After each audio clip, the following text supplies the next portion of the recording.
উঠ না রে, কতক্ষণ অব্দি ঘুমাই? বেলা হয়ে গেছে, 12টা বাজে। তোর বাবা ডিউটি চলে গেছে, একটু বাজারটা করে নিয়ে যা। খাবে না কিছু দুপুরবেলায়? জ্বালাচ্ছ কেন বলো তো? ঠান্ডার মধ্যে কে বাজার করতে যায়? মাথা ভালো লাগছে না? যা বাজার করতে পারবো না আমি, রান্না করতে হবে না, যা উপোস থাকবো। বাজার করতে হবে ভালো।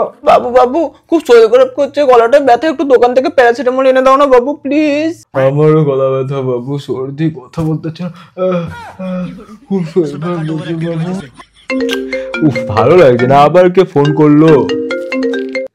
হ্যাঁ বল। এই বন্ধু, চা খাবি নাকি? এই ঠান্ডার মধ্যে ভালো লাগে না, চ একটু কড়া করে লাল চা খেয়ে আসি গা। চা? বাহ, কিন্তু আমার কাছে তো টাকা নেই ভাই। আরে চাপ নেই, আমি খাওয়াবো, চলাই। সত্যি বন্ধু? আমি 2 মিনিটের মধ্যে রেডি হচ্ছি বন্ধু, এক্ষুনি আসছি। 2 মিনিটের মধ্যে ঢুক ভাই। হ্যাঁ তাড়াতাড়ি আমি বেরোচ্ছি। হ্যাঁ তাড়াতাড়ি আয়। চা খেয়ে আসছে একটু। শয়তান লোক, আমার রোগের জন্য সময় না, চায়ের জন্য সময় আছে। তুই দাঁড়া।